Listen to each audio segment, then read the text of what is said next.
Assalamualaikum semuanya, bagaimana kabar kalian hari ini? Saya harap kalian dalam kondisi yang baik ya. Dalam video kali ini kita akan membahas materi selanjutnya, yaitu menjawab telepon dalam bahasa Inggris. Tapi sebelumnya saya akan mereview terlebih dahulu di KD1. Kan kita sudah membahas mengenai jenis-jenis komunikasi. Nah, kita review kembali. Komunikasi itu memiliki 3 jenis. Yang pertama itu ada komunikasi verbal, di mana kita itu dapat mendengarkan seseorang untuk memahami makna dari pesan yang disampaikannya, yang diucapkannya. Yang kedua, komunikasi tertulis. Ini kita akan membaca pesan yang disampaikannya melalui tulisan yang dia tulis untuk mengetahui maknanya. Lalu yang ketiga, komunikasi nonverbal, di mana kita bisa mengamati seseorang atau menyimpulkan makna dari yang dia berikan melalui bentuk nonverbal komunikasinya. Nah, selanjutnya komunikasi nonverbal ini memiliki hal-hal yang perlu diperhatikan. Kalau komunikasi verbal itu harus memperhatikan bahasa yang digunakan, karena dia kan secara lisan ya. Jadi bahasa itu harus diperhatikan. Terus nada dan gaya berbicara perlu diperhatikan juga. Lalu intonasi suara, penekanan kepada kata atau hal yang ingin digarisbawahi, lalu jeda, kecepatan, dan volume.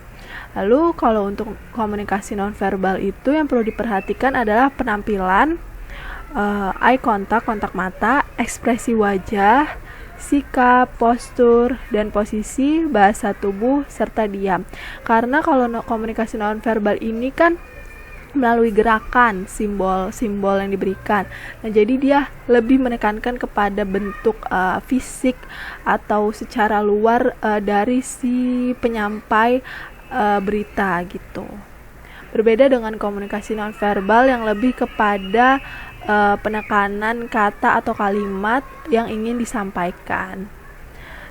Selanjutnya, menelpon dalam bahasa Inggris. Nah, kalau kita ingin menelpon dalam bahasa Inggris, ada baiknya kita memperkenalkan diri terlebih dahulu. Lalu jika yang mengangkat telepon bukan orang yang bersangkutan, kita bisa meminta untuk disambungkan ke orang yang dituju. Selanjutnya, menjawab telepon dalam bahasa Inggris. Langkah-langkahnya itu yang pertama, saat mengangkat dan menjawab telepon, kita bisa bilang, "Thank you for calling Sukma Wijaya Travel, Alia speaking, how can I help you?" Nah, itu artinya terima kasih telah menelpon Sukma Wijaya Travel, Alia berbicara dan bisa saya bantu. Nah, itu kalimat formal yang biasanya dikatakan oleh resepsionis kepada customer atau penelpon. Lalu untuk menahan telepon, kita bisa mengatakan, "Would you please hold on the line, I will put you through."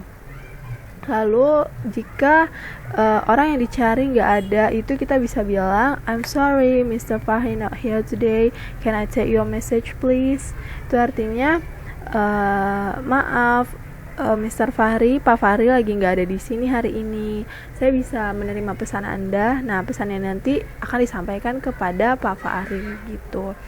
Nah, terus jika kita nggak ngerti nih apa yang dibicarakan atau kurang jelas